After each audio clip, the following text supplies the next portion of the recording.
شمع بزم خطابت، کان گوہر بلاغت، رہبر قوم و ملت، گلے گلزار قادریت، الشاہ سید امین القادری صاحب نگراں سنی دعوت اسلامی کو صدہا ہزار احترام کے ساتھ ہم دعوت دے رہے ہیں کہ حضور والا اپنے کلمات خیر سے رشد و ہدایت متلاشی کانوں کو بہرون فرمائیں۔ آئیے بلا کسی تاخیر کے حضرت کا استقبال نعرہ تکبیر سے کریں گے۔ نعرہ تکبیر، نعرہ رسالت، اولاد غوث اعظم، اولاد غوث اعظم سید امین القادری صاحب قبلہ۔ حضرات پھر ایک بار ہم اپنے پورے گاؤں کی طرف سے حضرت کا بہت ہی تہ دل سے شکریہ ادا کرتے ہیں، کیونکہ حضرت کے ہاتھ میں فریکچر ہیں، اس کے باوجود حضرت نے ہمارے گاؤں کی دعوت پر لبیک کہتے ہوئے یہاں پر ہمارے گاؤں کو اپنے مقدس قدموں سے نوازا ہے۔ دیگر علماء کرام اور سادات کرام کا شکریہ ادا کرتے ہیں۔ آپ حضرات اطمینان کے ساتھ تشریف رکھیں، انشاءاللہ پرمغز کتابوں کا۔ الحمدللہ رب العالمین والعاقبۃ للمتقین والصلاة والسلام علی سید الانبیاء والمرسلین وعلی آلہ واصحابہ الطیبین الطاہرین، اما بعد فاعوذ باللہ من الشیطان الرجیم، بسم اللہ الرحمن الرحیم، یا ایہا الذین آمنوا ادخلوا فی السلم کافہ، صدق اللہ العظیم۔ غوث اعظم بمنی بے سرو ساما مدد، قبلہ دین مدد، کعبہ ایمان مدد، بگردہ بے بلا افتاد کشتی، ضعیفان شکستہ رات پشتی، بانکتے خواجہ عثمان ہارون، مدد کن یا معین الدین چشتی، مدد کن یا معین الدین چشتی، مدد کن یا معین الدین چشتی۔ میرے پیارے آقا صلی اللہ تعالی علیہ وسلم کے پیارے دیوانوں، سب سے پہلے میں حضرت مولانا محمد ظہیر مصباحی نوری اور حافظ محمد صادق صاحب، ان کو مبارکباد پیش کرتا ہوں۔ دلہن اور دولہا دونوں کے خاندانوں کو مبارکباد پیش کرتا ہوں اور دعا کرتا ہوں کہ اللہ تبارک و تعالی نے جو پھول کھلائے ہیں یہ قیامت تک مسکراتے رہیں۔ کھلے ہیں پھولوں، کھلے ہیں صحرے کے پھول یا رب، کھلے ہیں صحرے کے پھول یا رب، کھلائے رکھنا کھلائے رکھنا، ہرا بھرا گلشن محبت سجائے رکھنا سجائے رکھنا۔ میری دعا ہے، میں دعا کرتا ہوں کہ اللہ تعالیٰ مولانا ظہیر اور حافظ صادق صاحب کے دامن میں اللہ دائمی خوشیاں عطا فرمائے، غم مدینہ کے علاوہ ہر غم سے اللہ نجات عطا فرمائے، اور اللہ تعالیٰ دونوں خاندانوں میں محبت مودت قائم و دائم رکھے اور ایک دوسرے کے حقوق کو ادا کرنے کی توفیق عطا فرمائے۔ یہ محفل نکاح ہے، اسی مناسبت سے میں نے قرآن مقدس کی آیہ کریمہ کے حصے کی تلاوت کرنے کا شرف حاصل کیا ہے۔ رب قدیر اس کے سلسلے میں مجھے حق کہنے اور آپ تمامی حضرات کو حق سن کر اس پر عمل کرنے اور اسے عام کرنے کی توفیق عطا فرمائے۔ آئیے ہم اور آپ مل کر انتہائی عقیدت و محبت کے ساتھ اپنے اور ساری کائنات کے مرکز عقیدت انیس بے کساں چارہ ساز درد منداں ہم غریبوں کے غم گسار مصطفیٰ جان رحمت جناب احمد مجتبی محمد مصطفیٰ ارواحنا فدا صلی اللہ تعالی علیہ وسلم کی بارگاہ بے کس پناہ میں جس طریقے سے میں پڑھاؤں آپ بھی میرے ساتھ مل کر بلند آواز سے پڑھیں. الصلاۃ والسلام علیک یا رسول اللہ، الصلاۃ والسلام علیک یا نبی اللہ، الصلاۃ والسلام علیک یا حبیب اللہ، وعلی آلک و اصحابک یا نور اللہ، صلی اللہ تعالی علیہ وسلم.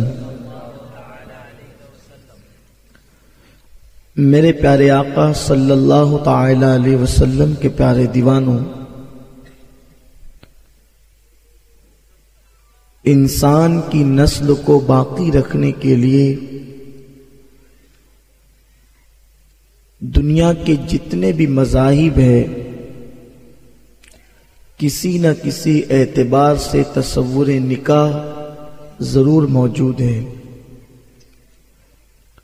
یہ اور بات ہے کہیں پر آگ کے گرد پھیرے لگانے کا نام نکاح ہے، کہیں پر کورٹ میں ایجاب و قبول کا نام نکاح ہے،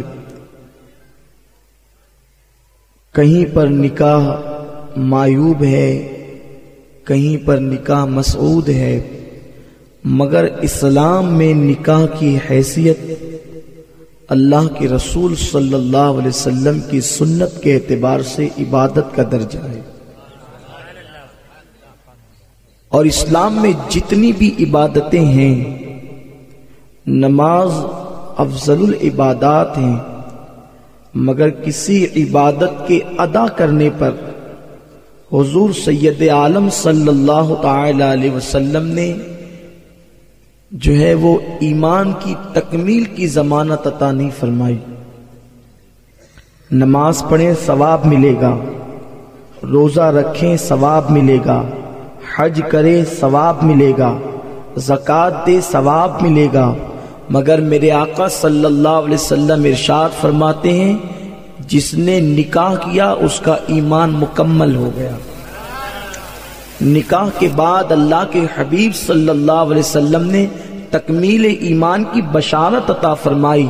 اور دوسری روایت میں اللہ کے رسول صلی اللہ تعالی علیہ وسلم ارشاد فرماتے ہیں جس نے نکاح کیا اس کا آدھا ایمان محفوظ ہو گیا. وہ آدھے ایمان کے حوالے سے اللہ رب العزت سے ڈرتا رہے.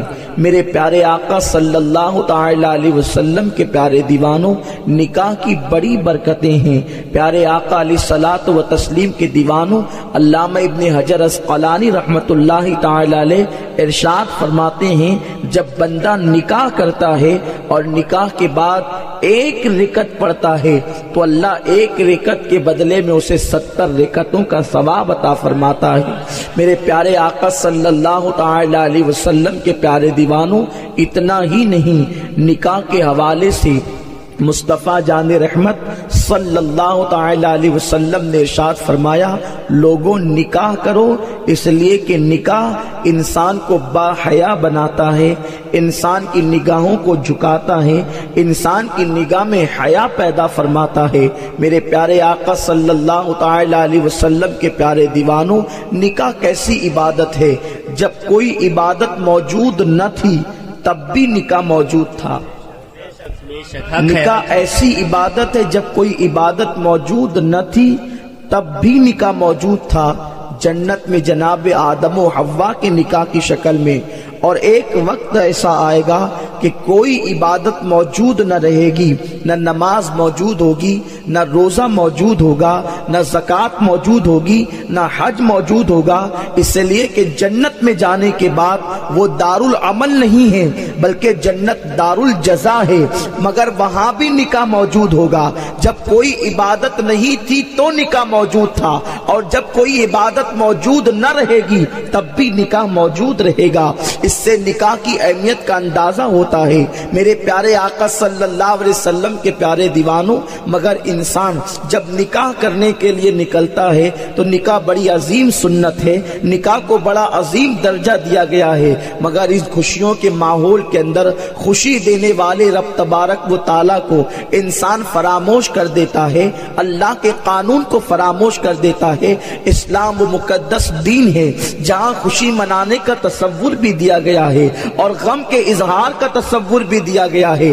جبکہ آپ کو خوشی میسر آئے, جب آپ کو اللہ خوشیاں عطا فرمائے, تب بھی شریعت کی حد کو نہیں توڑنا چاہیے, اور جب کوئی غمگین ہو جائے تب بھی شریعت کی حد کو نہیں توڑنا چاہیے. میرے پیارے آقا صلی اللہ علیہ وسلم کے پیارے دیوانوں, ہمارے معاشرے کا بڑا عجیب حال ہے.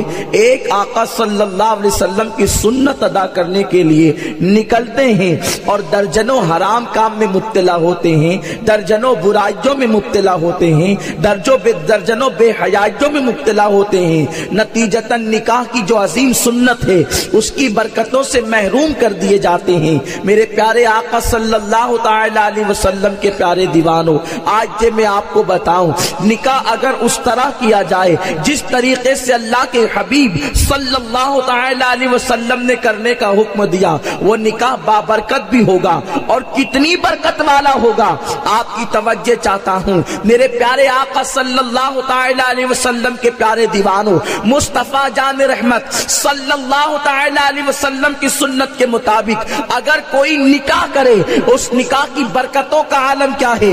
امام اہل سنت اعلیٰ حضرت امام احمد رضا محدث بریلوی رحمت اللہ تعالی علیہ فتاوی رضویہ شریف میں ارشاد فرماتے ہیں کہ جس نکاح میں سنت کی رعایت کی گئی ہو اور سنت کی پاسداری کی گئی ہو, اس نکاح کے اندر برکتوں کا یہ عالم ہوتا ہے کہ اس نکاح کے بعد جب دلہن آتی ہے, اگر اس دلہن کے پیروں کو دھل کر کے گھر کی چار دیواری پہ ڈال دیا جائے تو جب تک کہ وہ دلہن اس گھر کے اندر موجود رہے گی, اللہ کی رحمتوں کا نزول ہوتا رہے گا, رب کی برکتوں کا نزول ہوتا رہے گا.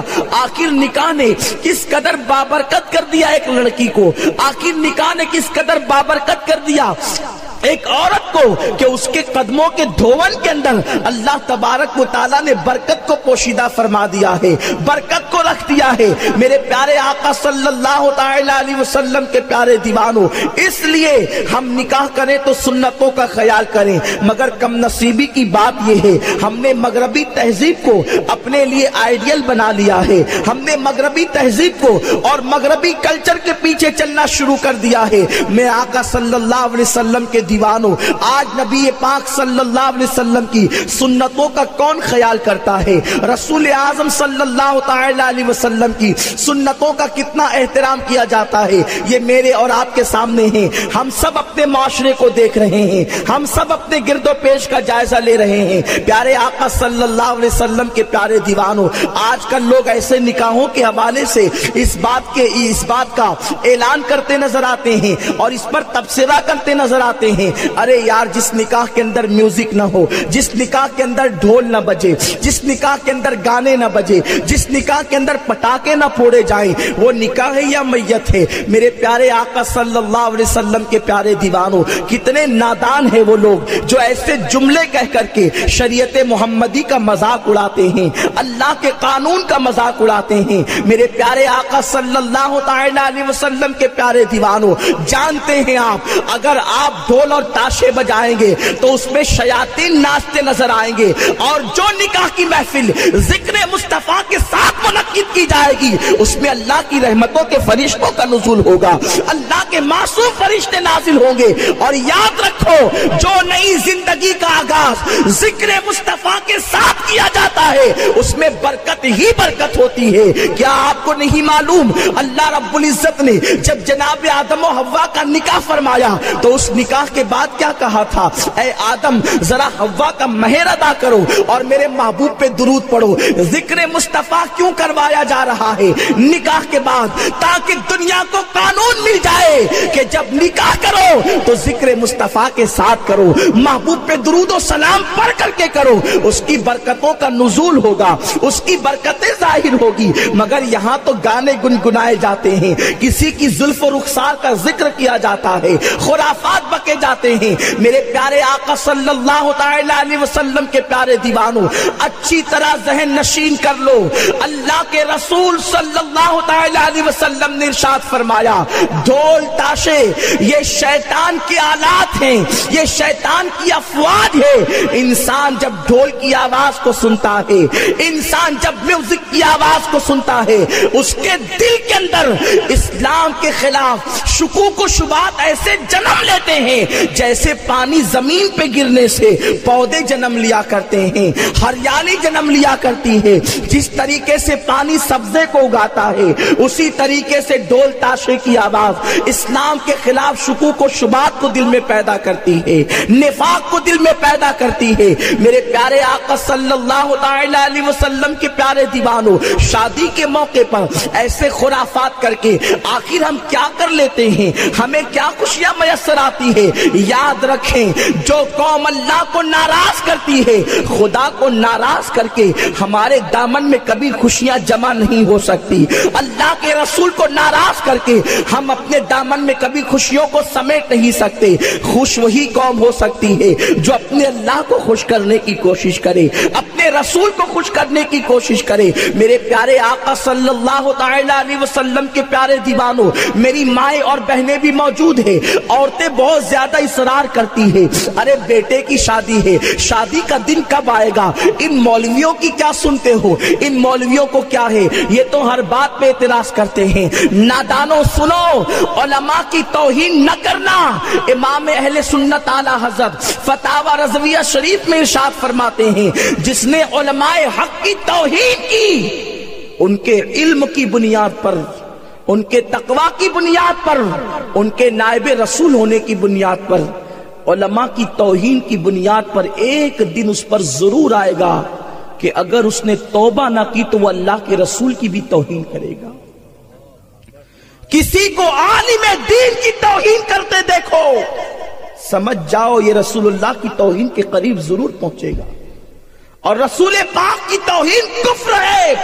توہین تو توہین ہے، ذرہ برابر توہین کفر ہے۔ اس لیے یہ نہ کہنا ان مولویوں کو کیا سمجھتا ہے، ارے انہیں جتنا سمجھتا ہے اتنا تم کبھی نہیں سمجھ سکتے۔ اور یاد رکھنا اللہ کے حبیب صلی اللہ تعالی علیہ وسلم کی سنت کو چھوڑ کر شیطانی کام کرو گے تو کبھی گھر میں برکت نہیں آئے گی۔ آج جتنے نکاح ہوتے ہیں اتنی زیادہ کثرت کے ساتھ طلاق واقع ہو رہی ہے۔ جدھر دیکھو گھر اجڑ رہے ہیں، محبتیں تار تار ہو رہی ہے، عصمتوں کا جنازہ نکل رہا ہے۔ وجہ کیا ہے؟ اس لیے کہ نکاح کرتے وقت اللہ اور اس کے رسول کو خوش نہیں کیا گیا، اللہ عز و جل اور اس کے پیارے حبیب صلی اللہ علیہ وسلم کی خوشی کا خیال نہیں رکھا گیا۔ اسی لیے ایسے حالات پیدا ہو رہے ہیں۔ عورتیں ناچتی ہیں شادیوں میں، مرد ناچتے ہیں شادیوں میں۔ حضرت سیدنا ابو ہریرہ رضی اللہ تعالیٰ نے ارشاد فرماتے ہیں شادیوں میں ناچنا تو اللہ اکبر اپنی جگہ، سیدنا ابو ہریرہ نے ارشاد فرمایا کہ جو عورت اونٹ کی کوہان کی طرح مٹک مٹک کر چلتی ہے اللہ نے اس پر جنت کی خوشبو بھی حرام فرما دی ہے۔ ناچنا تو بہت بڑی بات ہے، صرف پیر پٹک کر کے چلنا، ایسی عورتوں پر اللہ نے جنت کی خوشبو بھی حرام فرما دیا۔ بیٹے کی شادی میں ناچ کر تمہیں ملے گا کیا؟ بھائی کی شادی میں ناچ کر تمہیں ملے گا کیا؟ دیور کی شادی میں ناچ کر تمہیں ملے گا کیا؟ وہ کتنے عقل مند ہیں جو اپنی آخرت کو لمحے بھر کی خوشی کے لیے برباد کرتے ہیں، اپنی جنت کو گنواتے ہیں لمحے بھر کی خوشی کے لیے۔ آؤ میں آپ کو بتاؤں، شادیوں کے موقع پر ناچ گانے کا اہتمام کرنے والوں ہوش کے ناخن لو، اللہ نے زندگی بہت تھوڑی عطا کی ہے اور اللہ نے خوشیاں بھی تھوڑی عطا کی ہے۔ اگر تھوڑی خوشی خوشی کے موقع پر ہم نے اللہ رب العزت کی خوشی کا خیال کیا تو اللہ دائمی خوشیاں عطا کرتا ہے، اور اگر ہم نے خوشی کے موقع پر اللہ کی نافرمانی کی تو اللہ تبارک و تعالیٰ ان خوشیوں کو بھی چھین لیتا ہے۔ جو رب خوشیاں دینے پہ قدرت رکھتا ہے وہ خوشیوں کو چھیننے پہ بھی قدرت رکھتا ہے۔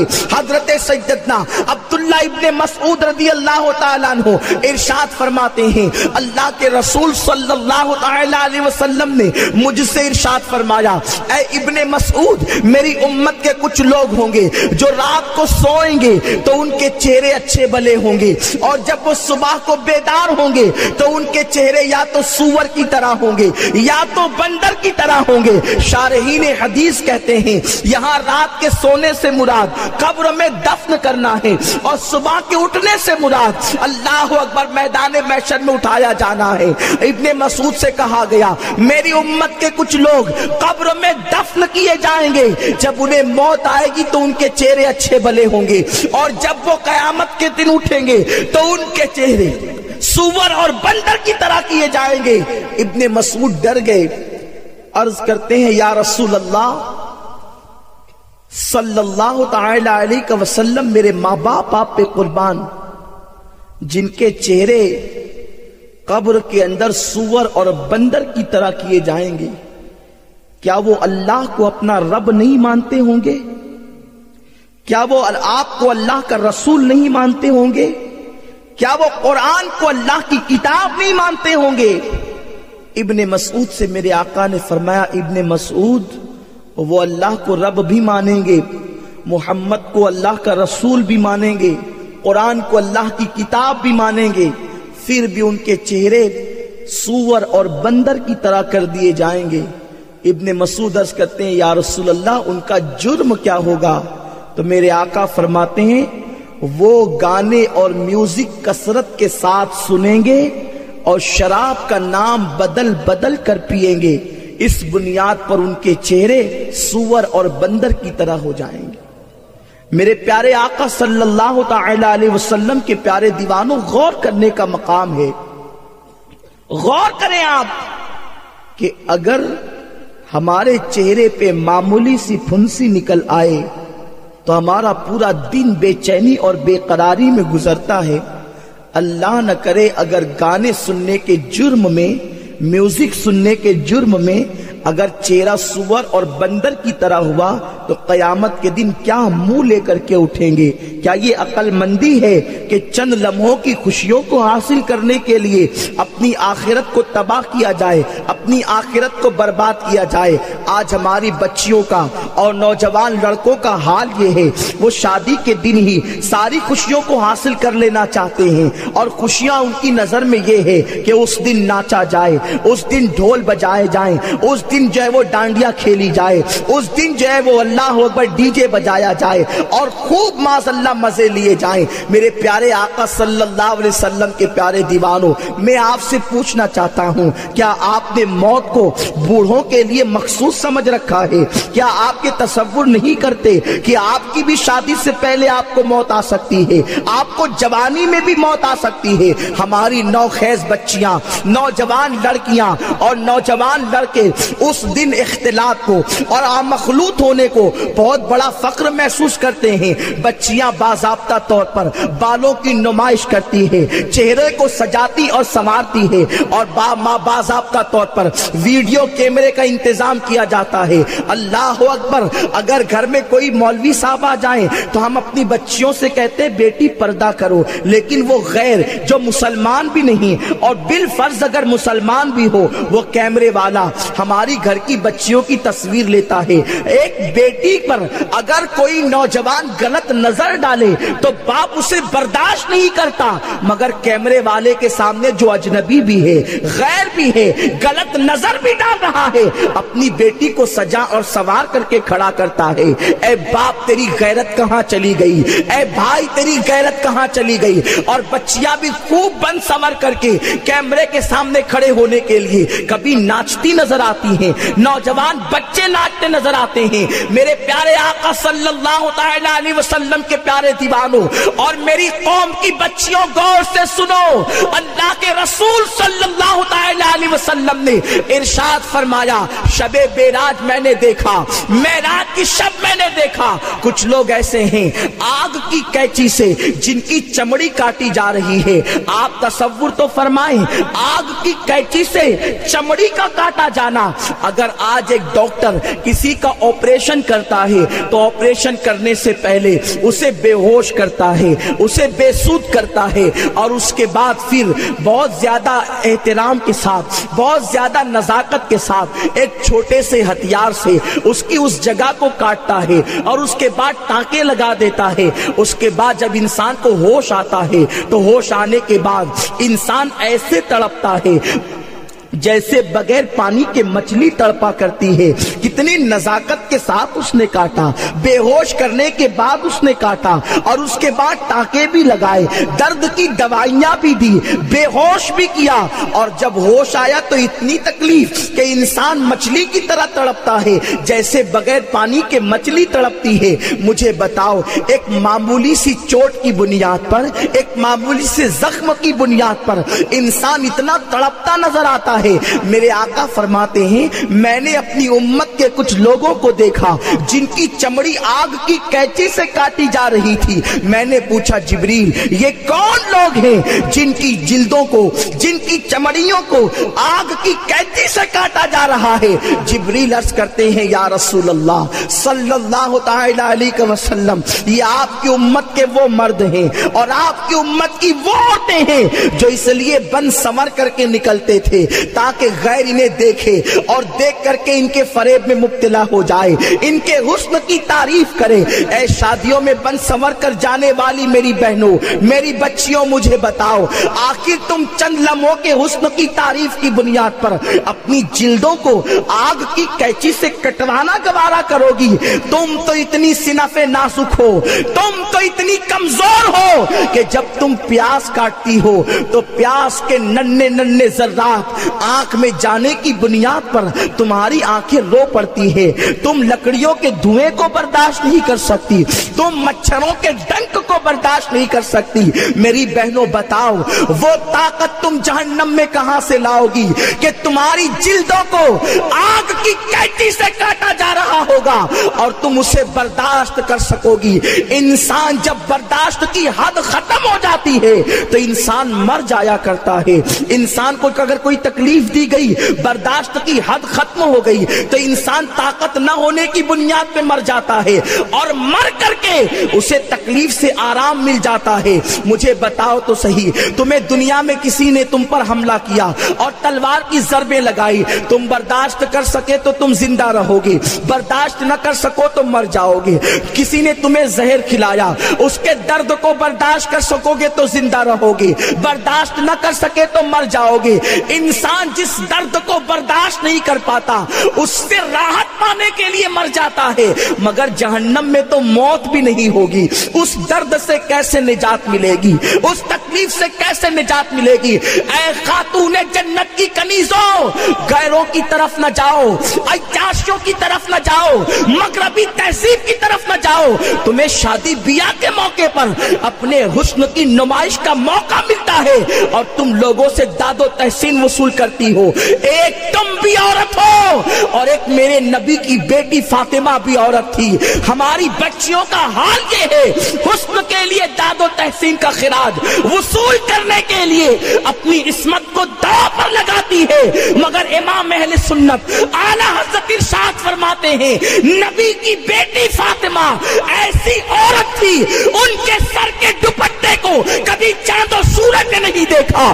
اعلیٰ حضرت کہتے ہیں, جس کا آنچل نہ دیکھا ماں مہر نے, جس کا آنچل نہ دیکھا ماں مہر نے, اس ردائے نزاہت پہ لاکھوں سلام, اس ردائے نزاہت پہ لاکھوں سلام. میرے پیارے آقا صلی اللہ علیہ وسلم کے پیارے دیوانوں, شادیوں سے خرافات کو ختم کرنا ہوگا, شادیوں سے برائیوں کو ختم کرنا ہوگا. اگر شادیوں سے برائیوں کو ختم نہ کیا گیا تو یاد رکھنا آنے والا دور بڑا خطرناک ہوگا. جو قوم اپنے رب کو ناراض کرتی ہے وہ قوم زیادہ دن تک عزت کے ساتھ زمین پر جی نہیں سکتی۔ آؤ ہم تو ہند کی زمین پہ رہتے ہیں، اس زمین پر چلے جو زمین انبیاء کی زمین ہے، جو زمین اولیاء کی زمین ہے، جو زمین سید الشہداء امام حسین کی زمین، جو زمین بیت المقدس کی سرزمین ہے جہاں ارض مقدس ہے۔ عراق کی زمین کو لے لیں، بیت المقدس کی زمین کو لے لیں، ان دونوں زمینوں کا آپ جائزہ لیں۔ آج کیفیت یہ ہے، عراق کی مقدس سرزمین پر آپ کو عمارتیں تو نظر آئے گی، ان عمارتوں کے اندر بسنے والا کوئی انسان نظر نہیں آئے گا۔ حال ہی میں علماء اہل سنت کا ایک وفد بحر العلوم مفتی عبد المنان صاحب اعظمی کی قیادت میں زیارتوں کے لیے عراق مقدس کی سرزمین پر پہنچا، تو علماء نے آ کر کے جو سروے رپورٹ پیش کیا وہ یہ کہ بغداد معلیٰ کا حال یہ ہے کہ بغداد جسے عروس البلاد کہا جاتا تھا، شہروں میں دلہن، شہروں کی دلہن جسے کہا جاتا تھا، جیسے آج ہمارے یہاں بمبئی کا حال ہے ویسے کسی زمانے میں بغداد کی کیفیت تھی، مگر آج بغداد کی شاہراہوں پہ چلنے والے انسان نظر نہیں آتے، بغداد کی اونچی اونچی عمارتوں میں رہنے والے انسان نظر نہیں آتے۔ کہاں گئے وہ لوگ جو ولیوں اور نبیوں کی سرزمین پہ بستے تھے؟ کیوں وہ تباہ ہو گئے؟ کیوں ان کے بچوں کے سامنے انہیں ذبح کر دیا گیا؟ اور کیوں ان کے سامنے ان کے بچوں کو ذبح کر دیا گیا؟ وہ تو غوث پاک کی زمین پہ رہتے تھے، وہ تو علی مرتضی مشکل کشا کی زمین پہ رہتے تھے، وہ تو امام حسین کی زمین پہ رہتے تھے، وہ اس زمین پہ رہتے ضرور تھے مگر وہ اپنی بچیوں کو جینس اور ٹی شرٹ پہنایا کرتے تھے، انہوں نے اپنی بچیوں سے حیا کا دوپٹہ چھین لیا تھا، انہوں نے غیرت کا خاتمہ کر دیا تھا۔ وہ غوث پاک کی زمین پر تو تھے مگر غوث اعظم کے نقش قدم پر نہیں تھے، وہ امام حسین کی زمین پر تو تھے مگر امام حسین کے نقش قدم پر نہیں تھے۔ قدرت کی لاٹھی اٹھی، قدرت کی لاٹھی میں آواز نہیں ہے، میں ان کی مخالفت نہیں کر رہا ہوں، میری قلبی ہمدردیاں ان کے ساتھ ہے، مگر یاد رکھو مسلمانوں، جس دن انہوں نے اپنی بچیوں سے فاطمی لباس چھینا اور اپنی بچیوں کو ہیروئن جیسا لباس پہنایا، شارٹ شرٹ پہنایا، جینس پہنایا، پھر اللہ رب العزت کو جلال آیا اور اللہ رب العزت نے ایسے ظالموں کو ان پہ مسلط کیا، ان کی عمارتیں تو ہیں مگر کھنڈرات کی شکل میں موجود ہے، ان کی بستیاں تو ہیں مگر کھنڈرات کی شکل میں موجود ہے۔ غوث اعظم کا وجود بھی ان کو ان کی بدعمالیوں کی بنیاد پر فائدہ نہ پہنچا سکا، امام حسین کا مزار بھی ان کی بدعمالیوں کی بنیاد پر ان پر آوی عذاب کو روک نہ سکا، اس لیے کہ جو لوگ نسبتوں کا احترام ختم کر دیتے ہیں انہیں پھر نسبتیں کام نہیں آتی، نسبتیں ان کے کام نہیں آتی، نسبت انہی کو کام آتی ہے جو نسبتوں کا احترام کرتے ہیں۔ غوث پاک کی زمین پہ بس کر، امام حسین کی زمین پہ بس کر انہوں نے نقشے پائے حسین کو چھوڑا تھا، نقشے پائے غوث اعظم کو چھوڑا تھا۔ آج ہم اپنے آپ کو ولیوں کا ماننے والا کہتے ہیں، ولیوں کا چاہنے والا کہتے ہیں، رسول پاک کا عاشق کہتے ہیں، مجھے بتاؤ آخر ان جھوٹی نسبتوں کے دعوے کے حوالے سے، نسبت کے جھوٹے دعوے کے حوالے سے ہم کب تک عزت کے ساتھ زندہ رہیں گے؟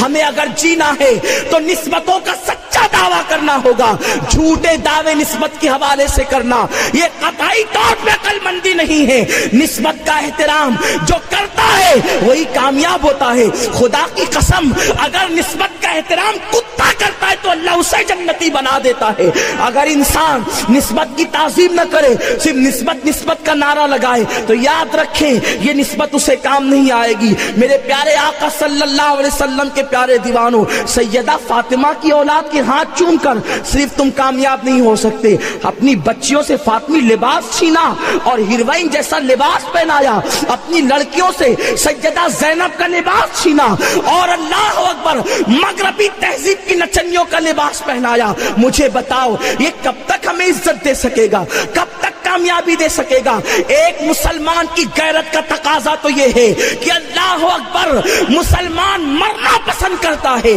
مگر بیٹی کو بے پردہ دیکھنا پسند نہیں کرتا۔ مسلمان کی غیرت کا عالم یہ ہے۔ میرے آقا صلی اللہ علیہ وسلم نے عورتوں کے حوالے سے ارشاد فرمایا، اے عورتوں، میں نے کچھ عورتوں کو دیکھا کہ وہ جہنم میں ننگی الٹے منہ لٹکی ہوئی ہے۔ میں نے پوچھا جبریل یہ کون عورتیں ہیں؟ تو اس وقت کہا گیا یا رسول اللہ یہ وہ عورتیں ہیں جو کپڑا پہن کر ننگی رہا کرتی تھی۔ صحابہ نے عرض کیا یا رسول اللہ کپڑا پہن کر ننگی رہنے کا مطلب کیا ہے؟ میرے آقا فرماتے ہیں یعنی اتنا باریک وہ لباس پہنتی تھی کہ ان کا بدن نظر آتا تھا، اتنا تنگ لباس پہنتی تھی کہ ان کا بدن نظر آتا تھا۔ مجھے بتاؤ مسلمانوں آج ہمیں کیا ہو گیا ہے؟ ہم ناچنے لگے ہیں۔ مجھے بتاؤ تو صحیح ناچتا کون ہے؟ کون سی قوم ناچتی ہے؟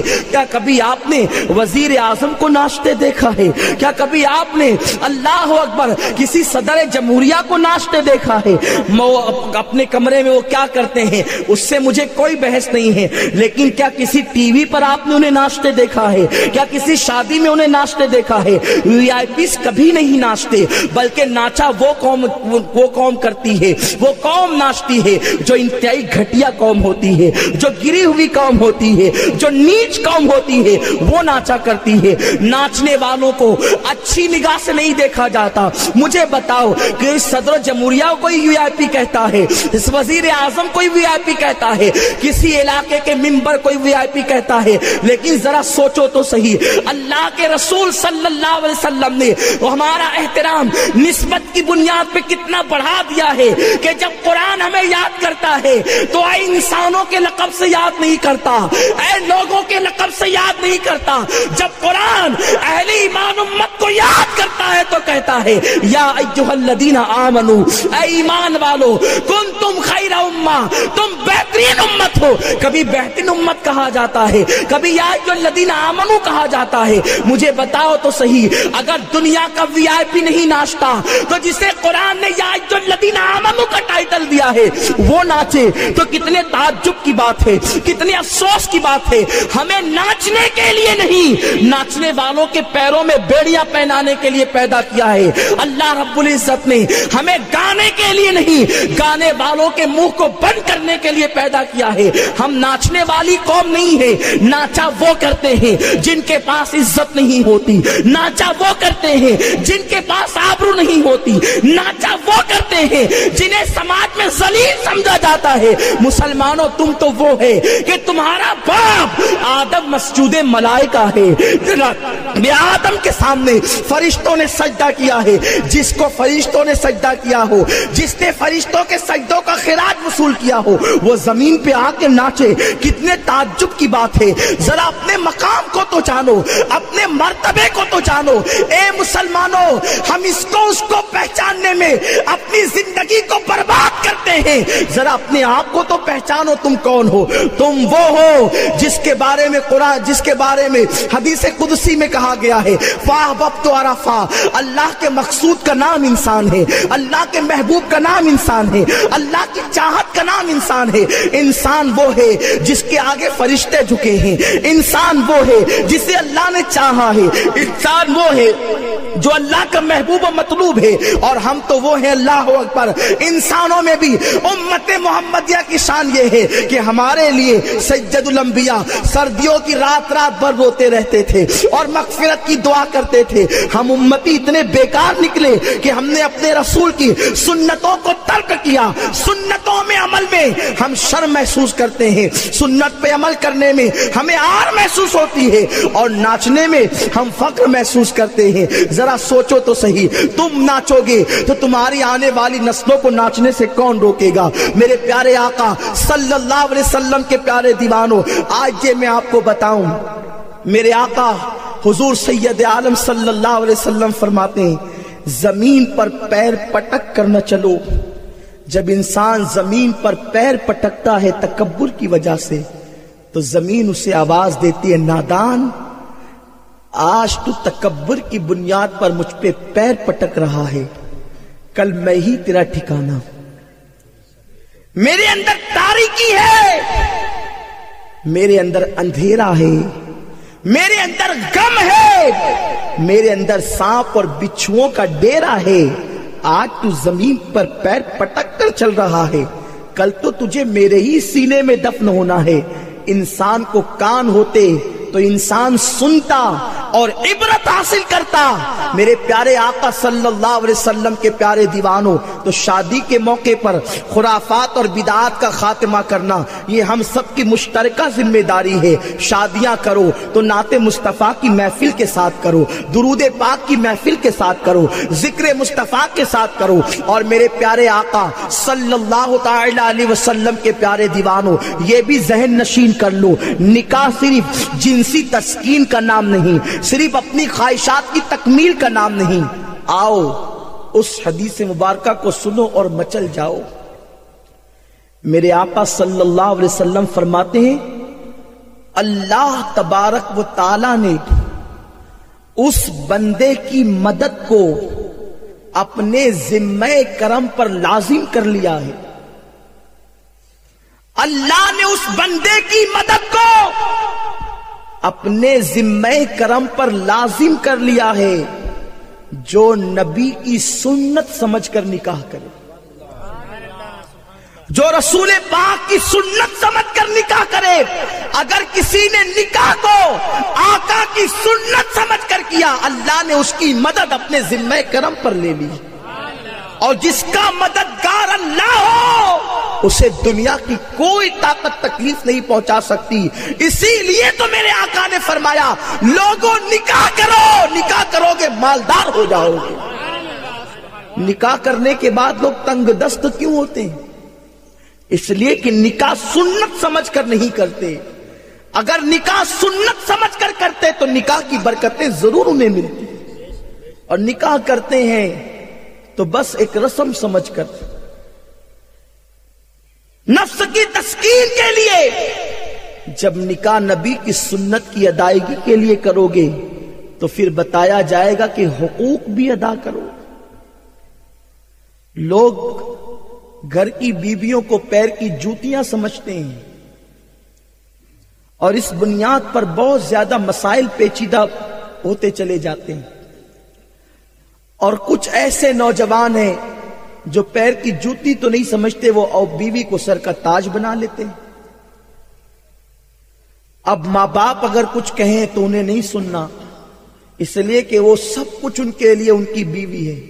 میرے آقا فرماتے ہیں حدیث پاک کا مفہوم ہے جو شخص جورو کا غلام بن جائے، عورت جس کے لیے قبلہ بن جائے، اللہ اور اس کے سارے فرشتے اس پہ لعنت کرتے ہیں، اس لیے کہ اللہ نے حاکم مرد کو بنایا۔ محبت دینے کا مطلب یہ نہیں کہ اب بیوی قبلہ ہی بن جائے۔ کچھ ظلم کرتے ہیں تو یہ حال ہے کہ مارتے بھی ہیں، پیٹتے بھی ہیں، پیر کی جوتی سے بھی کمتر سمجھتے ہیں۔ میرے آقا فرماتے ہیں جو اپنی بیوی کو مارے، اللہ تبارک و تعالی قیامت کے دن اس پر نگاہ رحمت نہیں فرمائے گا۔ قیامت کے دن اس پر نگاہ رحمت نہیں کی جائے گی۔ اور آقا فرماتے ہیں کتنے عجیب لوگ ہو کہ بیوی کو مارتے بھی ہو پھر اس کے پاس بھی جاتے ہو۔ بیوی کو مارنے والے کی مثال ایسے ہی ہے جیسے الٹی کر کے چاٹنے والا۔ کیا کوئی الٹی کر کے چاٹے گا؟ اور الٹی کر کے چاٹنا یہ کتنا گھنونا پھیل ہے۔ تو اسی طرح بیوی کو مارا بھی اور پھر اس کے ساتھ زندگی بھی گزاری، اس کے پاس گئے بھی۔ اس لیے اپنی عورتوں کو نہ مارو۔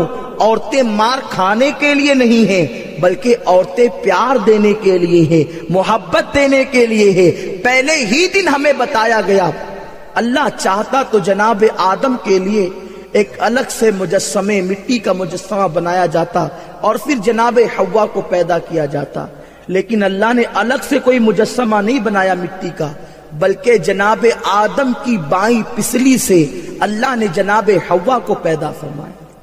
پسلی سے کیوں پیدا کیا؟ ہر معاملے میں سیدھے کو پسند کیا، مگر جب بیوی بنانے کی بات آئی انسان کی تو اللہ نے الٹے کو پسند کیا. کیوں؟ اس لیے کہ الٹی طرف بائیں طرف انسان کے سینے میں دل ہے، اور دل کے قریب کی پسلی سے اللہ نے عورت کو پیدا کیا اور بتایا لوگوں نہ وہ پیر کی جوتی ہے نہ وہ سر کا تاج ہے، بلکہ وہ دل کے قریب رکھنے کی شے ہے. اسے محبت دو، اسے پیار دو. میرے آقا صلی اللہ علیہ وسلم ازواج مطہرات کو اتنی محبت دیتے. ماں عائشہ صدیقہ فرماتی حضور نے ہم میں سے کسی کو کبھی نہیں ڈانٹا. ہم رسول پاک صلی اللہ علیہ وسلم کے سامنے بڑی بڑی بات کر جاتے، حضور کا چہرہ غصے سے سرخ بھی ہو جاتا، مگر آقا ہمیں کبھی نہیں ڈانٹتے. حضور نے ہمیں کبھی ڈانٹا تک نہیں. اور یہاں تک فرماتی ہیں، بلکہ آقا فرماتے ہیں عائشہ جب تم ناراض ہوتی ہو تو مجھے پتا چل جاتا ہے. جناب عائشہ نے عرض کیا یا رسول اللہ وہ آپ کو کیسے پتا چلتا ہے کہ میں ناراض ہو گئی؟ تو آقا فرماتے ہیں جب تم خوش رہتی ہو تو کہتی ہو کہ رب محمد نے یہ فرمایا، رب محمد نے وہ فرمایا، رب محمد کی قسم. اور جب تم ناراض ہوتی ہو تو کہتی ہو رب ابراہیم نے یہ فرمایا، رب ابراہیم کی قسم. تو جب تم جناب ابراہیم کے نام کے حوالے سے اللہ کا ذکر کرتی ہو تو مجھے پتا چل جاتا ہے کہ تم مجھ سے ناراض ہو گئی. مجھے بتاؤ اللہ کے حبیب صلی اللہ تعالی علیہ وسلم اپنی ازواج کے ساتھ اس طریقے کا معاملہ فرماتے تھے، مگر ہمارا حال یہ ہے، ہماری کیفیت یہ ہے کہ ہم عورتوں کو مارے پیٹیں، سالن میں نمک زیادہ ہونے پر لوگ طلاق دیتے ہیں. کیا جہالت ہے! سالن میں نمک زیادہ ہونے پر بھی طلاق دی جاتی ہے. آپ کے یہاں کا معاملہ ہمیں نہیں پتا، لیکن اتنا ضرور جانتے ہیں کہ ہندوستان بھر میں طلاق ایک مذاق بن چکا ہے. یاد رکھو اللہ کے رسول صلی اللہ تعالی علیہ وسلم نے فرمایا کہ تمام جائز کاموں میں اللہ کو سب سے زیادہ ناپسندیدہ کام طلاق ہے. بلکہ فرمایا طلاق کا ذکر بھی کثرت سے مت کیا کرو، اللہ کو وہ بھی ناپسند ہے، اللہ کو وہ بھی ناپسند ہے. طلاق نہ دو. اور عورتوں کا دماغ بھی آج کل چوتھے آسمان پر ہے. شوہر غصے میں ہے تو یہ ٹھنڈی نہیں ہوگی. اگر شوہر کہے کہ طلاق دے دوں گا تو کہتی ہے کہ اچھا ٹھیک ہے، اگر تمہاری باپ کی اولاد ہو تو دے کے بتاؤ. یہ حال ہے کیونکہ عورتیں جانتی ہیں کہ طلاق دینے کے بعد میں قانون کا سہارا لوں گی اور اپنے شوہر کو حیران کروں گی. اس پر یہ دعویٰ کیا جائے گا، وہ دعویٰ کیا جائے گا، اور نتیجہ یہ ہوتا ہے کہ بیچارہ شوہر پریشان ہوتا ہے. اے عورتوں تم کیا سمجھتی ہو؟ اگر تم نے طلاق کے بعد کورٹ کا سہارا لیا اور اس پہ کھوٹی کا دعویٰ مقرر کیا، اس سے پیسے وصول کیے جھوٹ سچ بول کر، تو کیا دنیا ہی سب کچھ ہے؟ اسلام وہ باغیرت مذہب ہے. آج کل کے باپ بھی بے غیرت ہو گئے. بیٹیوں کے طلاق کے بعد کورٹ میں کیس کیے جاتے ہیں اور اس کے بعد باضابطہ طور پر ایک فیس مقرر کی جاتی کہ مہینے میں اتنا دیا جائے گا. تف ہے باپ تیری غیرت پر. اسلام کا قانون ہے طلاق کے بعد عدت کی مدت تک بس رقم لی جائے گی. عدت کے بعد شوہر سے پھر کچھ نہیں مانگا جائے گا. کیوں کہ اسلام نے ہماری بچیوں کو کتے کی حیثیت نہیں دی بلکہ ملکہ کی حیثیت دی ہے. ارے جس نے پیر کی جوتی سمجھ کر ہماری بیٹی کو اتار کے پھینک دیا، اب ہماری بیٹی کوڈ کے سہارے اس کے ٹکڑوں پہ نہیں پلے گی، بلکہ جس نے بیٹی کو چھوڑ دیا ہے انشاءاللہ اس کے رزق کا انتظام رزاق فرمائے گا.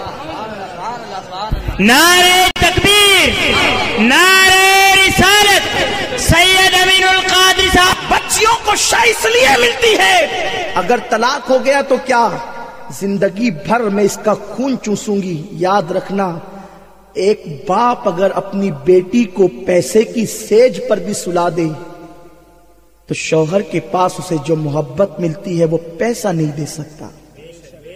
اسی بنیاد پر جب متعلقہ بیٹی گھر میں بیٹھتی ہے اسے کھانا ملتا ہے، پانی ملتا ہے، زیورات ملتے ہیں، لباس ملتا ہے، آرام دہ بستر ملتا ہے، مگر شوہر کا پیار نہ ملنے کی وجہ سے اس کے قدم ناجائز کاموں کی طرف بڑھنے لگتے ہیں، اور ایک دن وہ آتا ہے کہ بچی باپ کی ناک کٹوا ڈالتی ہے۔ میرے پیارے آقا صلی اللہ علیہ وسلم کے پیارے دیوانوں، زمانے میں جو کچھ ہو رہا ہے سب کے سامنے ہے، آخر پھر کیا بات ہے کہ ہماری آنکھوں پہ پٹی بندھی ہوئی ہے؟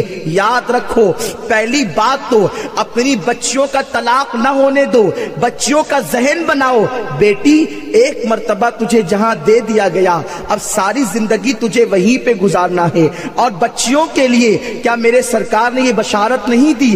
آقا فرماتے ہیں جو بیوی اپنے شوہر کے ظلم پہ صبر کرے اللہ اسے بی بی آسیہ کے صبر کے ثواب عطا فرمائے گا۔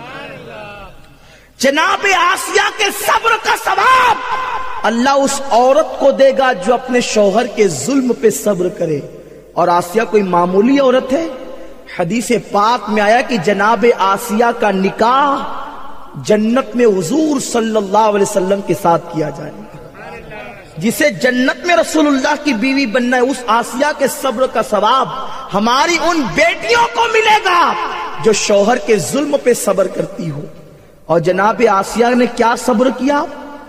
یہ آسیہ فرعون کی بیوی تھی، فرعون سب سے سجدے کا خراج وصول کرتا، لیکن جناب آسیہ اسے سجدہ نہ کرتی، تو فرعون نے اس جرم کی بنیاد پر جناب آسیہ کے پورے وجود کو زمین پہ لٹایا، اور پھر ہتھیلیوں میں میکیں ٹھوکی، کھوٹیاں ٹھوکی، سر میں کھوٹیاں ٹھوکی، پیروں میں کھوٹیاں ٹھوکی۔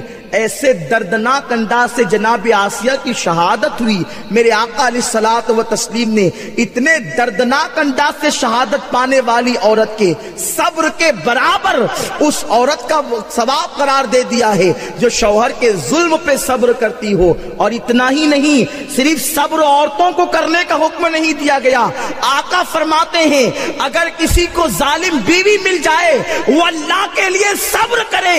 جو شوہر اپنی بیوی کے ظلم پہ صبر کرتا ہے جناب ایوب کے صبر کا ثواب اللہ اسے عطا فرماتا۔ میرے پیارے آقا صلی اللہ علیہ وسلم کے پیارے دیوانوں، آج حقوق کا مطالبہ کیا جاتا ہے۔ انسان حقوق کا مطالبہ کرنے کی بجائے حقوق کی ادائیگی پہ توجہ دے۔ اگر ہر انسان اپنا حق ادا کرے تو پھر حقوق کا مطالبہ ہی نہیں کیا جائے گا۔ میرے پیارے آقا صلی اللہ علیہ وسلم کے پیارے دیوانوں، تو میرے آقا صلی اللہ علیہ وسلم ارشاد فرماتے ہیں بیوی کا حق یہ ہے ایک شوہر پر کہ جو وہ کھائے وہ اپنی بیوی کو کھلائے، جس قیمت کا لباس وہ پہنے اسی قیمت کا لباس اپنی بیوی کو پہنائے، اور پھر اللہ اکبر آقا فرماتے کہ ان کے بستروں کا حق ادا کرے۔ یہ نہیں کہ رات میں 3-3 4-4 بجے تک کے دوستوں کی محفلوں کے اندر گل چھلے اڑاتا رہے اور یہاں بیویاں سسکتی رہے۔ ایسے لوگوں کے لیے بھی وعید آئی ہے۔ یاد رکھنا قیامت کے دن اللہ چاہے تو نمازیں معاف ہو سکتی ہے، روزہ معاف ہو سکتا ہے، حج معاف ہو سکتا ہے، مگر کسی نے بندوں کے حقوق میں کوتاہی کی ہے اس وقت تک حقوق العباد معاف نہیں ہوں گے جب تک کہ بندہ معاف نہ کرے۔ اللہ کے حق اللہ معاف فرمائے گا، بے نیاز ہے، لیکن بندوں کے حقوق میں کوتاہی کی ہوگی تو اس وقت تک اللہ معاف نہیں کرے گا جب تک کہ بندہ معاف نہ کرے۔ اور بیوی کا کیا حق، بیوی پہ کیا حق ہے شوہر کا؟ آج کل کی عورتیں شوہر کو تانا دیتے، دیکھو فلاں کا شوہر اتنے زیور دلاتا ہے، اتنے کپڑے دلاتا ہے۔ ارے نادانو، یہ زیور اور یہ کپڑے اور یہ پارک میں گھومنا پھرنا کوئی معنی نہیں رکھتا۔ اصل چیز شوہر کی محبت ہے۔ اگر تمہارا شوہر غریب ہے اور وہ پوری دیانت داری کے ساتھ تمہیں پیار دے رہا ہے تو تم کائنات کی سب سے اچھی عورت ہو، مقدر کے اعتبار سے کہ اللہ رب العزت نے تمہیں وفادار شوہر عطا فرمایا، محبت دینے والا شوہر عطا فرمایا۔ آقا فرماتے ہیں بیوی پر شوہر کا حق یہ ہے کہ اگر میں اللہ کے بعد کسی کو سجدہ کرنے کی اجازت دیتا تو عورتوں کو حکم دیتا کہ وہ اپنے شوہروں کو سجدہ کرے، مگر اللہ کے علاوہ کسی کو سجدہ کرنا روا نہیں ہے۔ اور میرے آقا فرماتے ہیں کہ اگر کسی کے شوہر کے بدن میں پھوڑیاں نکل آئے اور اس سے پیپ رسنے لگے اور عورت زبان سے چاٹ چاٹ کر صاف کرے تب بھی بیوی اپنے شوہر کا حق ادا نہیں کر سکتی۔ میرے پیارے آقا صلی اللہ علیہ وسلم کے پیارے دیوانوں، تو ایک دوسرے کے حقوق کا بھی خیال رکھا جائے، کیونکہ ہمیں اس بات کا خیال کرنا ہے، اس بات کی فکر کرنا ہے کہ قیامت کے دن ایک شوہر سے اس کی بیوی کے حق کے بارے میں پوچھا جائے گا اور ایک بیوی سے اس کے شوہر کے حق کے بارے میں پوچھا جائے گا۔ ایک حدیث پاک عرض کر کے آگے بڑھوں، میرے آقا فرماتے ہیں اگر کوئی عورت اس حال میں دنیا سے جائے، اگر کوئی عورت اس حال میں دنیا سے جائے کہ اس کا شوہر اس سے راضی ہے، اس عورت کو مبارکباد دے دو کہ وہ جنتی ہے۔ شوہر راضی ہے، اس حالت میں موت آئے تو وہ جنتی ہے۔ اور آقا فرماتے وہ عورت جس کا شوہر اس سے ناراض ہے، اگر وہ اسی حالت میں مر گئی تو وہ جہنمی ہے۔ اس لیے اپنے شوہر کو راضی رکھنے کی کوشش کرو، اور شوہر کو بھی چاہیے کہ وہ بیوی کی خوشی کا خیال کرے۔ اور چلتے چلتے آخری بات عرض کروں، یاد رکھنا آج محبت رسول کا دعویٰ سب کرتے ہیں، مگر محبت رسول میں کھرے کتنے اترتے ہیں؟ دیکھا کہ فلاں کا باپ لندن میں ہے، برطانیہ میں، ادھر ہے ادھر ہے، تو یہ نہیں دیکھتے کہ یہ عاشق رسول ہے کہ گستاخ رسول ہے۔ اٹھائی اپنی بیٹی دے دی، وہاں کی بیٹی کر لی، کیوں؟ صرف دولت کی بنیاد۔ مسلمانوں، دولت کی حیثیت کیا ہے؟ دولت کی حقیقت کیا ہے؟ دولت بالکل اسی طرح ہے جیسے دھوپ اور چھاؤں۔ دھوپ کبھی کسی کے مکان پر ہے تو کبھی کسی کے مکان پر، سایہ کبھی کسی کے مکان پر ہے تو کبھی کسی کے مکان پہ۔ صبح ہوتی ہے پڑوسی کے مکان پر سایہ ہوتا ہے، اور دوپہر ہوتے ہوتے ہمارے مکان پہ آ جاتا ہے، شام ہوتے ہوتے کسی کے مکان پہ چلا جاتا ہے۔ تو جیسے دھوپ اور سائے کا معاملہ ہے، اسی طرح دولت کا معاملہ ہے۔ دولت آنی جانی ہے، دولت فانی ہے۔ یاد رکھنا، نبی کے گستاخ سے کبھی رشتہ نہ کرنا، نہ بیٹی دینا نہ بیٹی لینا۔ بہت سارے سنیوں کو یہ غلط فہمی ہے، مولانا اگر فلاں کا باپ غیر مقلد ہے یا دیوبندی ہے تو کوئی بات نہیں، ہم اس کی بیٹی لائیں گے، اپنے یہاں سنی بنا لیں گے۔ یہ ہمیں کہہ کر کے مطمئن کیا جاتا ہے۔ ٹھیک ہے، ٹھیک ہے، آپ نے سنی اسے بنا لیا، لیکن جو آپ کے بیٹے کا، جو آپ نے بہو لایا ہے اس گھر سے، جب اس کا بچہ پیدا ہوگا تو کیا وہ گستاخ رسول کو نانا نہیں کہے گا؟ گستاخ رسول کو ماموں نہیں کہے گا؟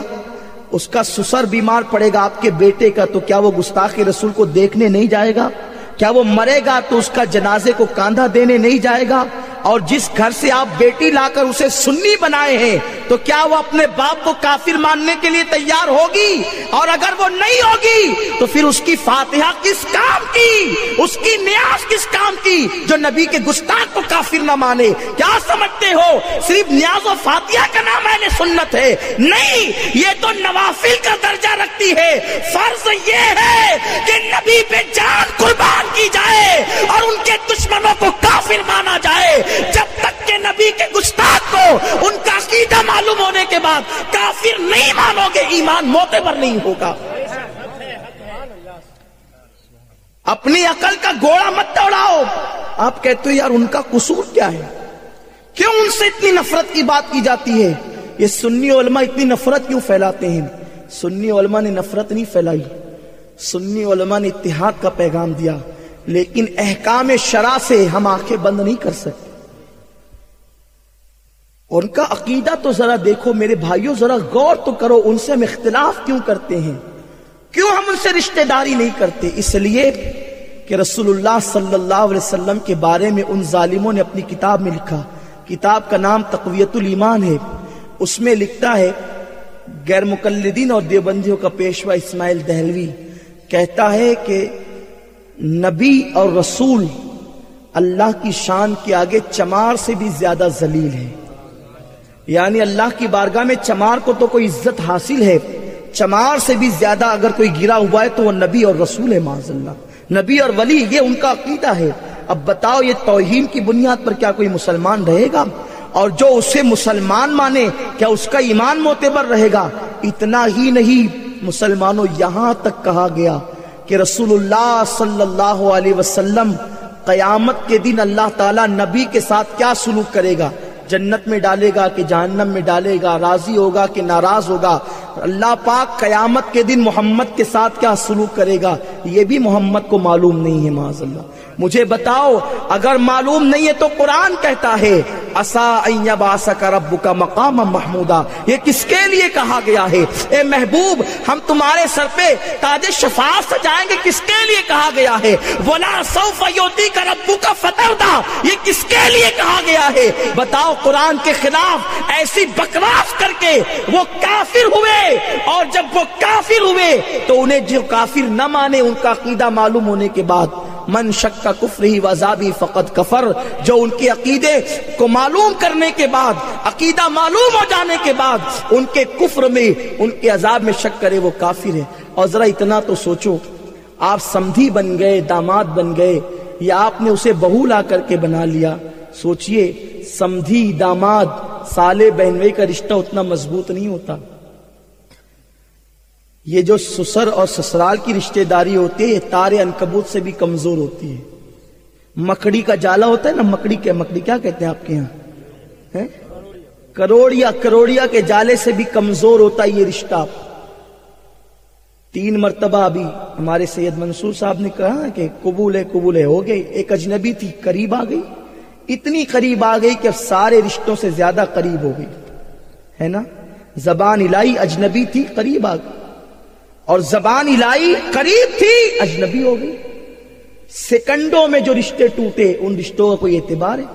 اور جو نبی کا رشتہ کتنا مضبوط رشتہ کہ آقا صلی اللہ علیہ وسلم کا رشتہ وہ رشتہ ہے جہاں بھائی کا رشتہ ٹوٹ جائے، جہاں ماں کا رشتہ ٹوٹ جائے، جہاں باپ کا رشتہ ٹوٹ جائے، باپ جہاں بیٹے سے بھاگے آ کہہ کے بلاتے یہ ہیں، باپ جہاں بیٹے سے بھاگے آ کہہ کے بلاتے یہ ہیں، ماں جب ایک لوتے کو چھوڑے لطف وہاں فرماتے یہ ہیں، بندے کو مرکت میں ٹھپک کر میٹھی نیند سلاتے یہ ہیں، ٹھنڈا ٹھنڈا میٹھا میٹھا پیتے ہم ہے پلاتے یہ ہیں۔ اتنا مضبوط رشتہ، جہاں ماں کا رشتہ ٹوٹتا ہے وہاں نبی کا رشتہ کام آتا ہے۔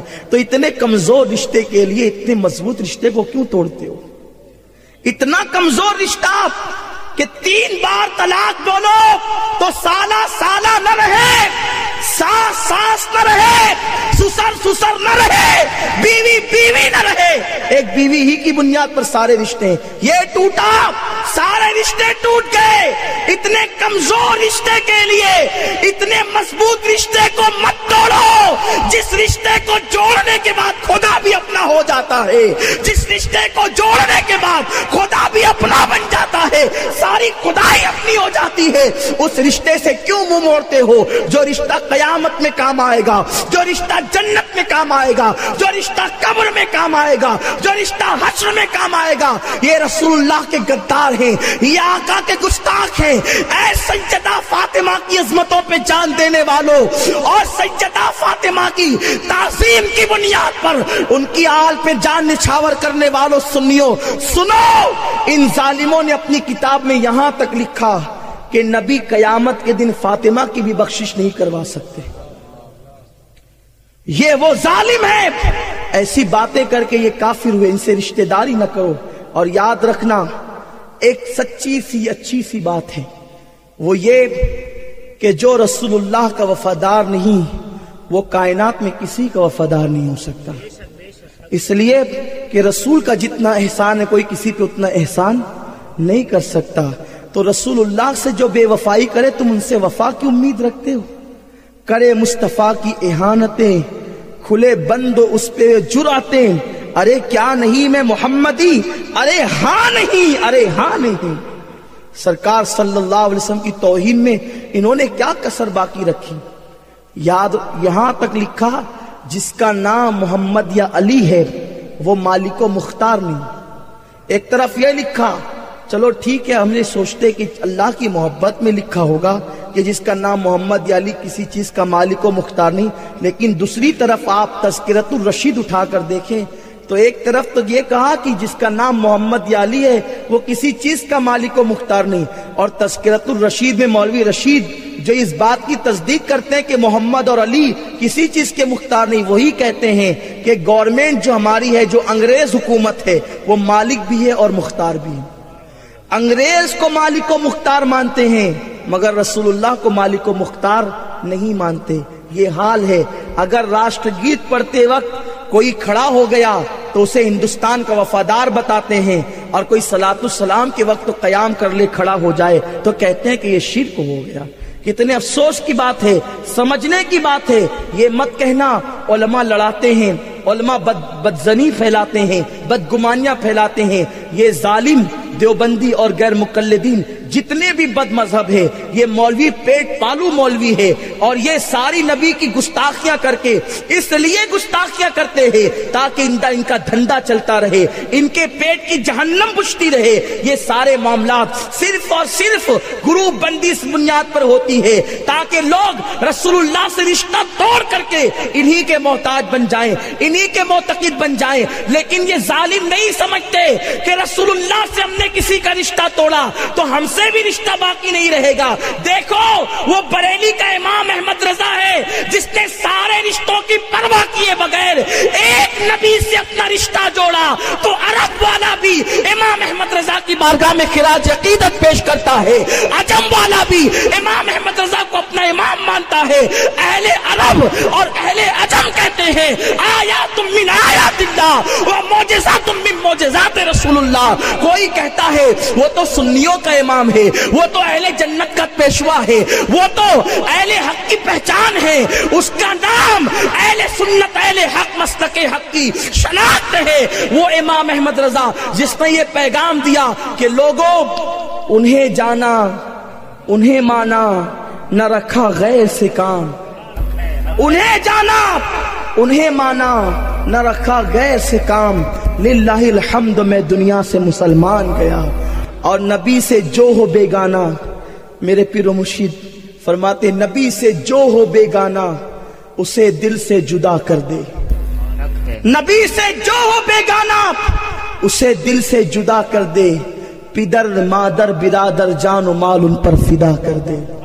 رسول کی محبت یہ تقاضا کر رہی ہے کہ اگر گستاخ سے رشتہ داری ہو تو توڑ لی جائے، گستاخ سے رشتہ داری ہو تو توڑ لی جائے، توڑنے کا حکم ہے، اور تم جوڑ کر کے عاشق نبی بن رہے ہو۔ آئیے وہ روایت آپ کے ذہن میں نہیں ہے کہ جناب زید ابن حارثہ حضور کے غلام ہیں، جناب حارثہ کو پتا چلا کہ میرا بیٹا زید جو ہے وہ محمد صلی اللہ علیہ وسلم کے پاس ہے، ابھی جناب زید نوعمر ہی ہے، مکہ مکرمہ میں ہے، ڈھونڈتے ڈھونڈتے آئے، اور آنے کے بعد حضور سے کہا کہ آپ شفقت والے ہیں، سنا ہے آپ نے نبوت کا دعویٰ کیا ہے، رسالت کا اعلان کیا ہے، اور مجھے یہ بھی پتا چلا ہے کہ میرا بیٹا زید آپ کے پاس ہے۔ عشق رسول کسے کہتے ہیں اسی پر آپ سمجھ جائیں گے۔ میرا بیٹا آپ کے پاس ہے، کیا میں اسے لے جا سکتا ہوں؟ جناب زید کہتے ہیں میرے چچا اور میرے باپ نے جب آقا سے کہا تو آقا نے کہا کہ میں زید پہ پریشر نہیں کروں گا کہ وہ آپ کے ساتھ جائے، اور اگر وہ جائے گا تو میں اسے روکوں گا بھی نہیں، میں زید پہ چھوڑتا ہوں، زید چاہے تو چلا جائے چاہے تو رک جائے، اگر وہ رکنا چاہے تو میں اسے بھیجوں گا نہیں، اور وہ جانا چاہے تو روکوں گا نہیں، اس کی مرضی پر ہے۔ قربان جائیں، صرف زبان سے محبت کے دعوے نہیں ہوتے، یہ عشق ہے، یہ محبت ہے جس کا تعلق دل سے ہے۔ حضرت زید کے والد نے سوچا اس سے بہتر بات کیا ہو سکتی ہے، ارے بیٹا اگر کسی کو پسند کرے تو باپ ہی سے ملنے کو تو پسند کرے گا، اور پھر جس باپ سے بچھڑے ہوئے برسوں بیت گئے، بچپنے سے جوانی کی دہلیز پہ قدم رکھ دیا، اگر وہ باپ کو نہیں پسند کرے گا تو کس کو پسند کرے گا؟ جناب حارثہ سوچتے تھے کہ میرا بیٹا تو اچھل پڑے گا اور میرے ساتھ آنے کے لیے تیار ہو جائے گا۔ جب جناب زید سے حارثہ نے کہا کہ بیٹے محمد نے جو تمہارے مالک ہے انہوں نے اجازت دے دی ہے کہ تم چاہو تو چلو چاہو تو رکو، کیا پسند کرتے ہو؟ ایک طرف آقا کا جلوہ تھا، ایک طرف باپ کی محبت تھی. جناب زید کہتے ہیں نبی کا در چھوڑ کر کے نہیں جا سکتا، نبی کا در چھوڑ کر کے نہیں جا سکتا. باپ کا رشتہ تو چند دن کے لیے ہے، رسول اللہ کا رشتہ جنت تک کے لیے ہے. یہ صحابہ کا انداز تھا، یہ صحابہ کی زندگی تھی. میرے پیارے آقا صلی اللہ علیہ وسلم کے پیارے دیوانوں، تو جو نبی کے غدار ہیں، گستاخ ہیں، ان سے رشتہ داریاں نہ کرو. اگر کوئی سنی غریب ہے اسی کی بیٹی کے ساتھ رشتہ کر لو. کسی کی غریب بیٹی کو اپنے گھر لاؤ گے، آرام سے رکھو گے، اس کے دل سے دعا نکلے گی، وہ راحت سے رہے گی، دعا دے گی. اور غریب کی دعا وہ درجہ رکھتی ہے کہ اللہ تعالیٰ آپ کے بھی دن پلٹ دے گا اور اس کی دعا کی برکت آپ کی نسلوں تک قائم رہے گی. میرے پیارے آقا صلی اللہ علیہ وسلم کے پیارے دیوانوں، اسی عشق رسول کے درس کو لے کر سنی دعوت اسلامی پوری دنیا کے اندر دین متین کی خدمت کر رہی ہے، عشق مصطفیٰ کا چراغ جلا رہی ہے. الحمدللہ ابھی حضور امیر سنی دعوت اسلامی امریکہ کی سرزمین پر موجود ہیں، اور الحمدللہ وہ امریکہ جہاں سے دہشت گردی کی ابتدا ہوتی ہے، وہ امریکہ جہاں سے ننگے پن کی شروعات ہوتی ہے، اس امریکہ کی زمین پر امیر سنی دعوت اسلامی عشق رسول کا چراغ لے کر پہنچتے ہیں. اور جاتے ہیں تو اللہ اکبر، وہ نوجوان جو نائٹ کلبوں کی زینت تھے انہیں عاشق مصطفیٰ بنا کر لوٹتے ہیں. وہ بستر پہ ہوتے ہیں لیکن ان کا دل امریکہ کی دھرتی سے مدینے میں نبی کے قدموں میں تڑپ رہا ہوتا ہے. یہ کیفیت اور یہ انقلاب ہے. سنی دعوت اسلامی صرف مہاراشٹر اور گجرات کی تحریک نہیں رہ گئی، بلکہ یہ تحریک الحمدللہ پوری دنیا میں پھیل رہی ہے. اللہ کا فضل ہے، آپ بہت خوش نصیب ہے. آپ کے قریب میں سنی دعوت اسلامی کا بہترین سینٹر، جہاں پر آپ کو بنیادی معلومات فراہم کی جاتی ہے. الحمدللہ ہمارے احباب نے، خاص طور پہ ہمارے خلیفہ حضور تاج الشریعہ مجاہد اہل سنت الحاج شبیر پٹیل صاحب رضوی، انہوں نے، ان کے احباب نے کوشش کی اور جو تربیتی سینٹر آمود میں تھا اسے بروچ میں کر دیا تاکہ لوگوں کے لیے آسانی ہو جائے، آنے جانے کی سہولت ہو. تو الحمدللہ وہاں پر آپ کے لیے سال بھر جب آپ جانا چاہیں، جب آپ آنا چاہیں، آپ آئیے، دین کی معلومات لیجئے.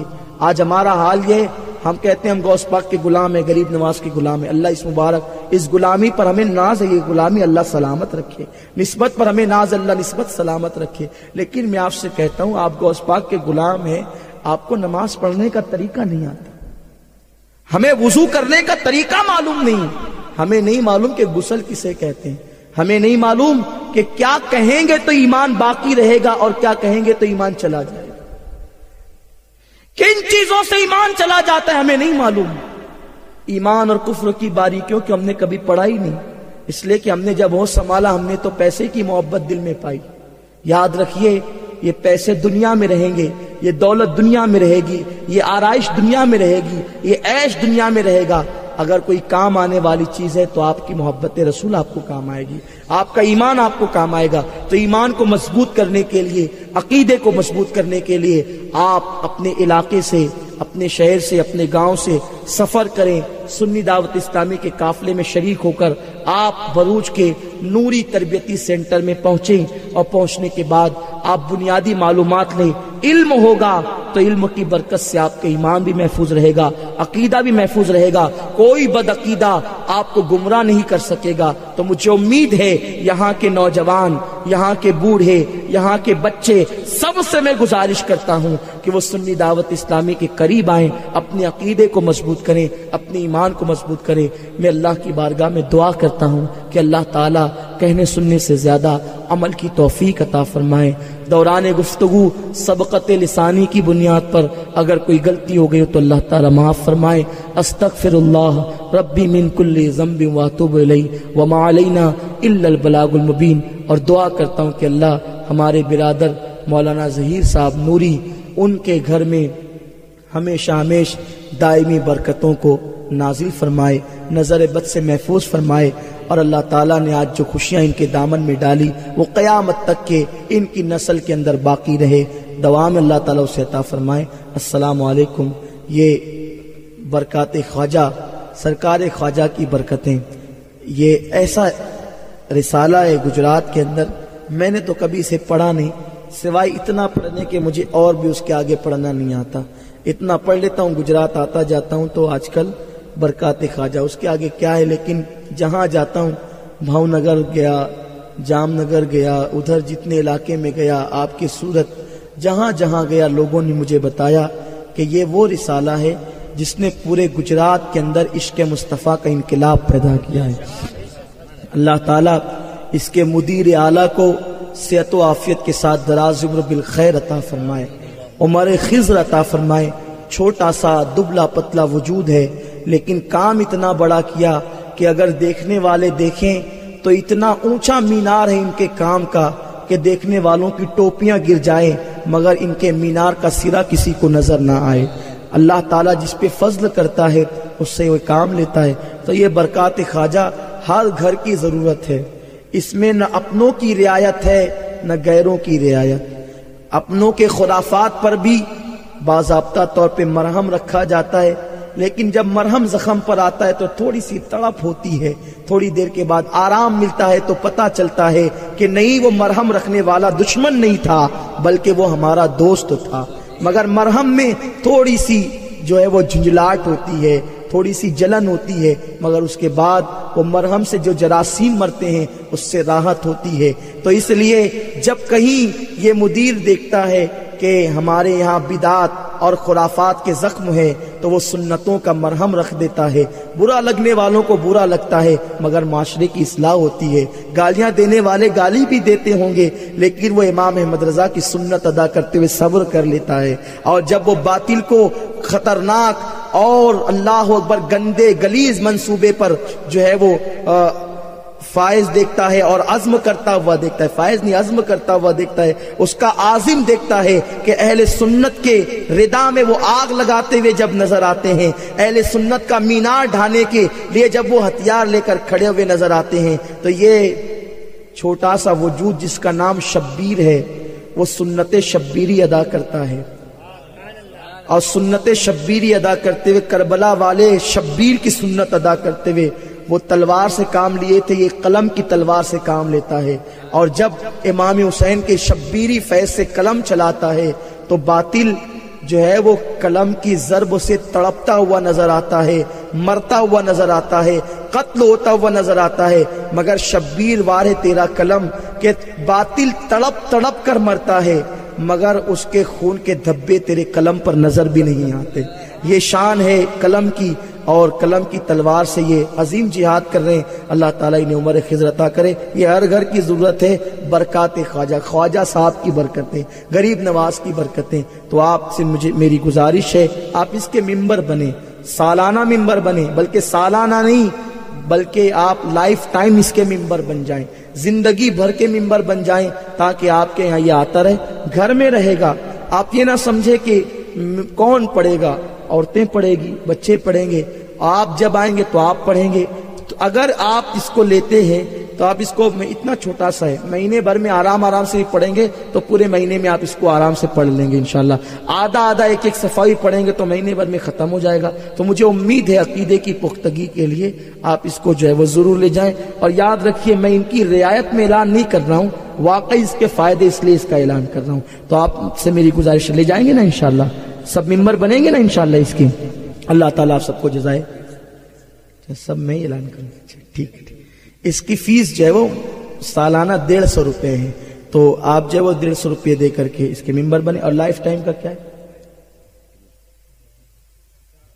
جی؟ 4000۔ ہاں، لائف ٹائم کا جو ہے وہ 4000 ہے، یعنی آپ اگر 4000 بھر دیتے ہو تو جب تک آپ حیات رہو گے انشاءاللہ تعالیٰ آپ تک یہ رسالہ آتا رہے گا۔ اور 4000 آج کے دور میں کوئی اہمیت نہیں رکھتی، آپ ڈی جے لگاتے ہو تو 4000 سے زیادہ جاتا ہے، تو اس سے تو بہتر ہے کہ آپ یہ اپنے گھر میں لگا لیں، تو اس کی برکتیں انشاءاللہ سرکار غریب نواز کی برکتیں جاری ہو جائے گی۔ السلام علیکم ورحمۃ اللہ۔